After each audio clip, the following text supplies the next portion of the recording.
The Sealed Book of Mormon, chapter 7.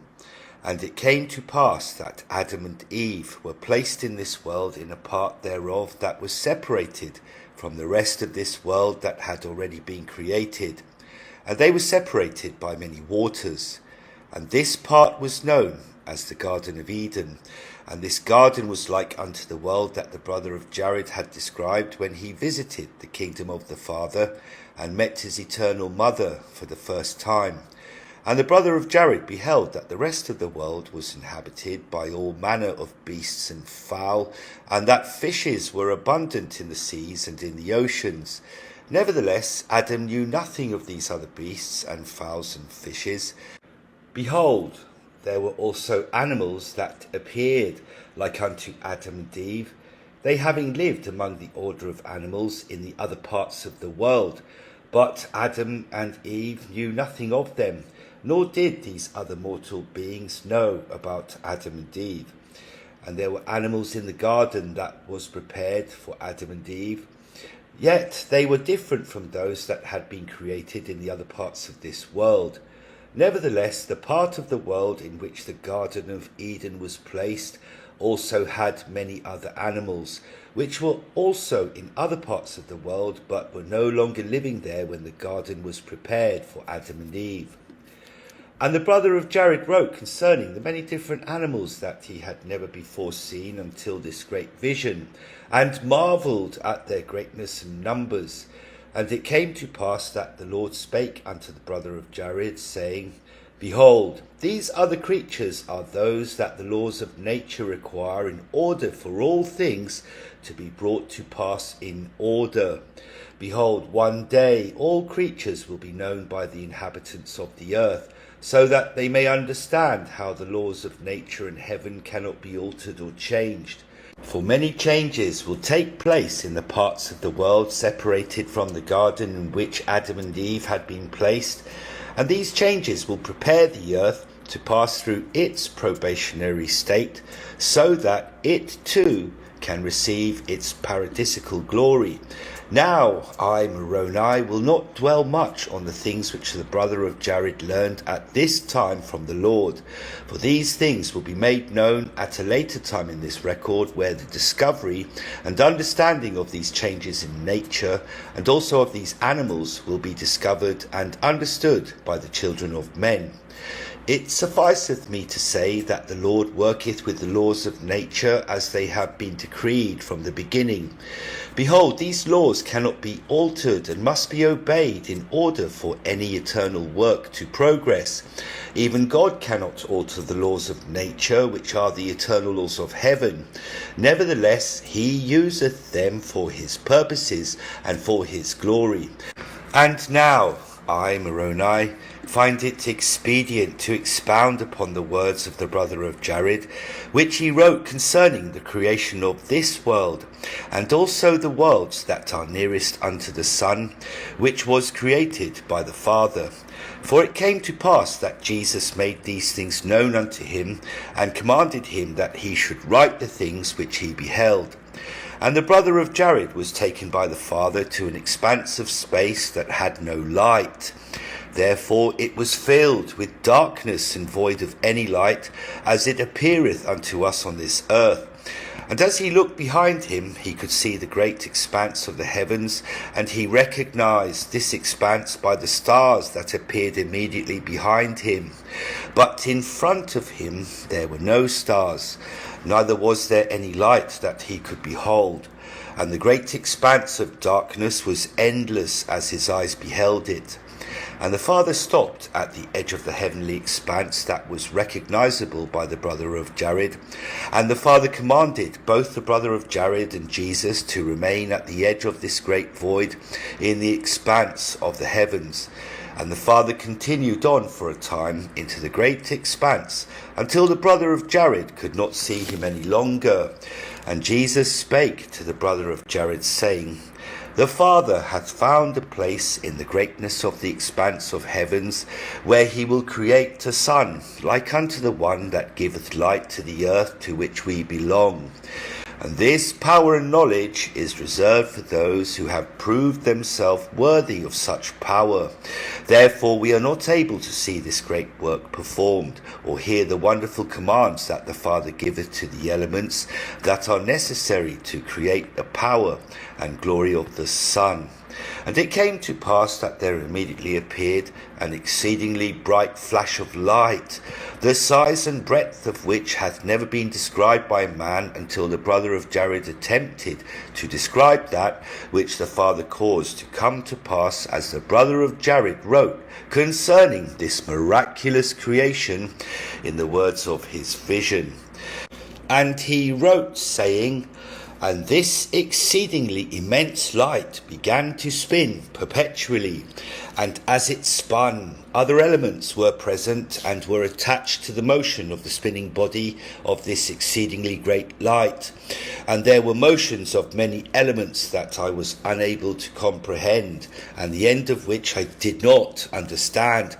But as I watched the Father perform his work, I noticed that other balls of matter spun off the great ball of fire that he had created, and when they had been thrown out into the expanse of the darkness, they began to cool, became round like unto a ball, and these reflected the light from the new sun that the Father had created, and they became lights in the expanse of the great darkness. And these balls of element did also spin in the same direction, and in the like manner that they had been thrown off by the great sun. And from their own spinning other balls were thrown off and cooled close unto the balls from which they were formed. And in this manner did I witness the Father creating a sun, and the worlds that belong to that sun, in the like manner of those that are next to the earth on which I reside. And the Father appeared before me and my brother, even Jesus Christ, and said unto me, My beloved Son, these are like unto the world on which thou livest. Behold, these are my creations, and belong to my kingdom, like those that belong to the kingdom that I have placed in the authority of thy elder brother Jehovah. Behold, one day these planets and these moons, which appear as the stars in the sky to thee and thy brethren on the world in which thou livest, shall be the glories of my kingdoms for the children which I have created for this kingdom. And there are 3 degrees of glory in my kingdom, and each degree hath 3 degrees, and to each of these pertaineth one of these planets which I have caused to be created. And that planet closest to the sun shall be the highest degree in the celestial degree of glory, and the next unto it shall be the next degree, or in other words, the lower degree.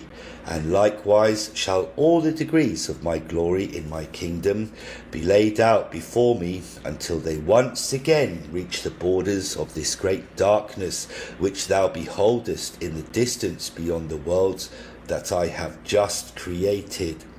Behold, there is no glory that is lower than the next, for they lay before me in a perfect line, each in its own orbit, circling the great light that I have caused to be created to give life unto them. But the degrees of these glories shall differ as the brightness of the sun differeth from the brightness of the moon, and also from the brightness of the stars. Nevertheless, even the moon and the stars receive their light from the sun. And likewise shall all my glories receive the same light, even my light in my kingdom.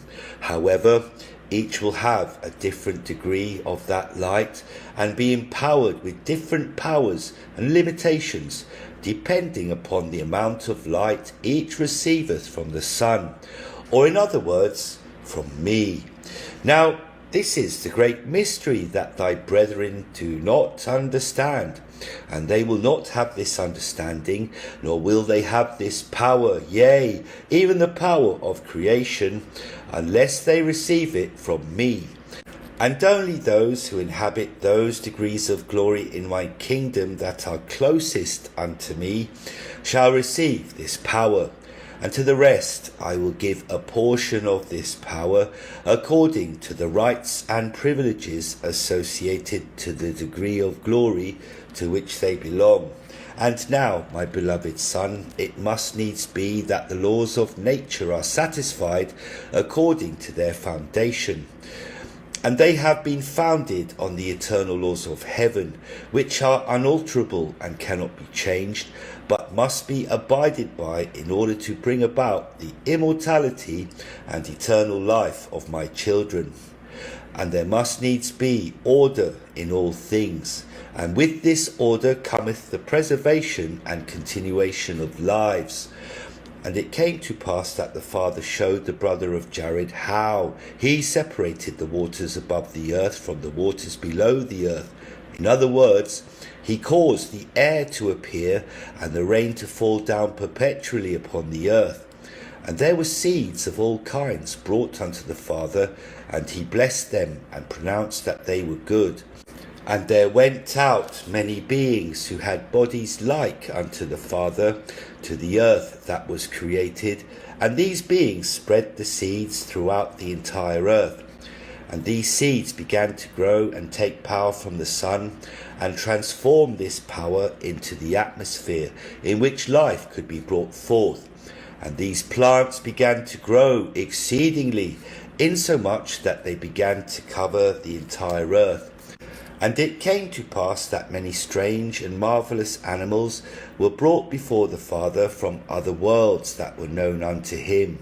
And he took these animals and blessed them, and placed them upon the earth to eat the plants that had overgrown the earth, thus assuring a natural balance in all things. And these animals were exceedingly large and plentiful, even so much that they were able to eat the plants, and assure that this natural balance was established and maintained. And other animals were brought to the Father and blessed and placed in the world to assure the delicate balance of those animals that received their nourishment from the plants. And these other animals could not eat plants, but received their nourishment from the flesh of those that ate the plants.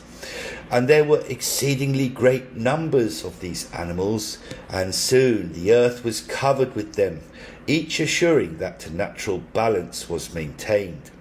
And it came to pass that the animals that received their nourishment from the flesh of other animals began to rise up and destroy those that received their nourishment from the plants. And after they had eaten all those that they could find and catch, they began to eat each other, until there were no more large animals upon the face of the whole earth. And this is the plan and order of nature. For had the plants been allowed to grow unchecked, they would have overcome the world, and the balance of nature would be thwarted. And had those that consumed the plants been allowed to grow and produce unchecked, they would have eaten all the plants of the earth, and then there would be no air to breathe. Thus the process of life could not continue. And it was the wisdom in the Father, according to the laws of nature, that those animals that fed upon the flesh of others should consume all those that they could catch, thus preparing the earth for the eventual habitation of his children and the days of their probation. And there were other animals that existed, whose bodies became like unto the bodies that the Father had created for Adam and Eve. And these began to use their bodies to rule and reign over the other creatures that lived with them on the world in which they were created. Nevertheless, they were not the bodies that were prepared by the Father for his children to inhabit. And the Father gave a commandment unto Adam and Eve, that they should not intermarry or create offspring with these other animals, or they would disobey the natural laws and create chaos in the world in which they were placed. And it came to pass that after the Father had cleared the earth of the creatures that consumed the flesh of other animals, he prepared a garden in which he placed Adam and Eve.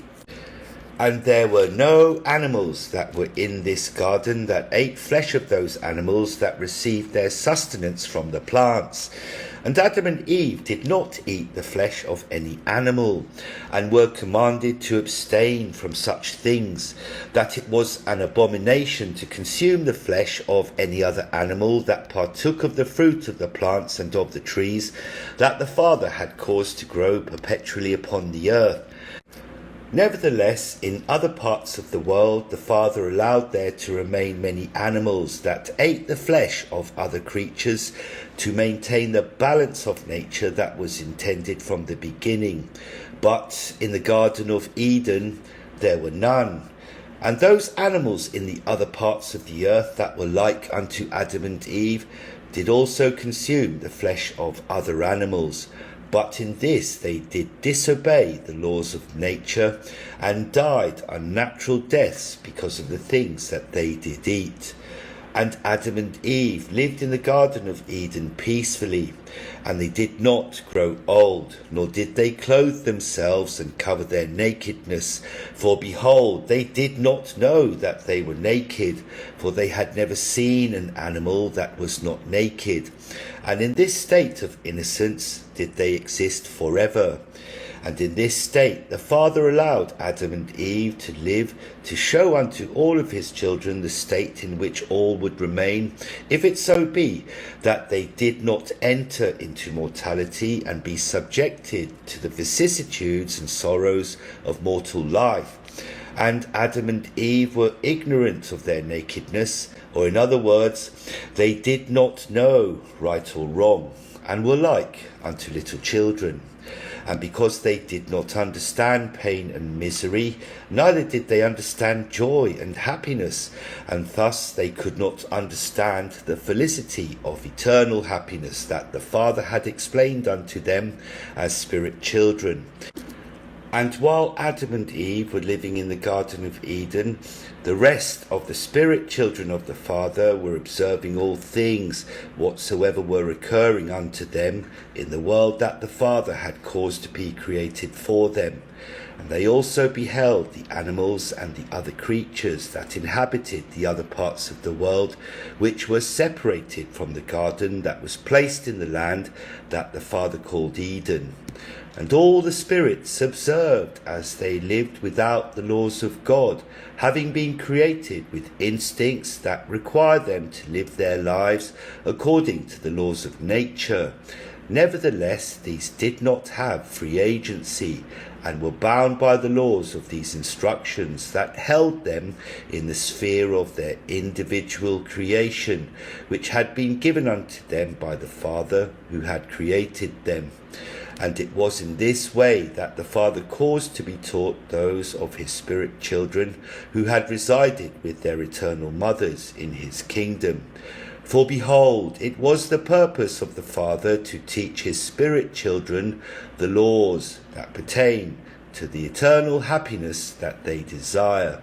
And the Father caused a veil to be placed in the world that he had created, and this veil allowed those who were made of spiritual element to observe all things whatsoever that transpired in the mortal world, but did not allow those of the world or those who were mortal to observe the things of the spirit world.